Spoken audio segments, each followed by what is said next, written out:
মানুহৰ হাতত যেতিয়া অধিক অপশ্যনছ থাকে, অধিক বিকল্প থাকে, তেতিয়া মানুহে সঠিক নিৰ্ণয় ল'ব নোৱাৰে, যাক কোৱা হয় অধিক মাছত বগলী কণা।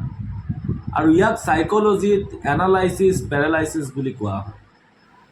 যেতিয়া আমাৰ হাতত বহুত বেছি বিকল্প থাকে, তেতিয়া আমি বহুত বেছি চিন্তা চৰ্চা কৰোঁ। কোনটো ভাল হ'ব, কোনটো বেয়া হ'ব, আমি বেছি বিশ্লেষণ কৰোঁ বা বেছি চিন্তা কৰোঁ। কিজানি ভুল অপশ্যন এটা লৈ ল'ম, পিছত আমি পস্তাব লগা হ'ব। এইদৰে আমি বিভিন্ন ধৰণৰ চিন্তা চৰ্চা কৰাৰ ফলত আমি সঠিক নিৰ্ণয় ল'বই নোৱাৰোঁ। আৰু যেতিয়া সঠিক সিদ্ধান্ত বা সঠিক নিৰ্ণয় ল'বই নোৱাৰোঁ, তেতিয়া আমি যিকোনো কাম এটা পাছলৈ ঠেলি দিওঁ। গতিকে ইয়াৰ উপায় এটাই হৈছে যে যিমান পাৰে সিমান আপুনি অপশ্যনছ কমাই ৰাখক, অৰ্থাৎ সীমিত বিকল্প ৰাখক। যিকোনো সিদ্ধান্ত বা নিৰ্ণয় ল'বৰ বাবে এটা সময়সীমা নিজকে বান্ধি দিয়ক, কাৰণ যিমান আপুনি বেছি দেৰি কৰিব সিমানেই আপোনাৰে লোকচান।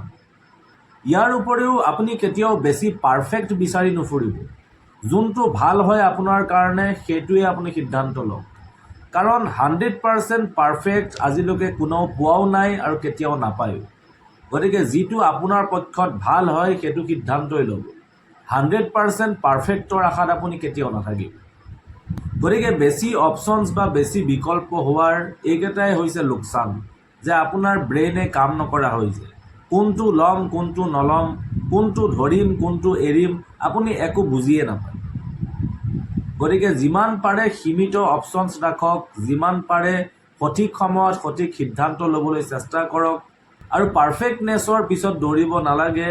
আপুনি যিটো আপোনাৰ পক্ষত ভাল হয় সেইটো সিদ্ধান্তই গ্ৰহণ কৰক।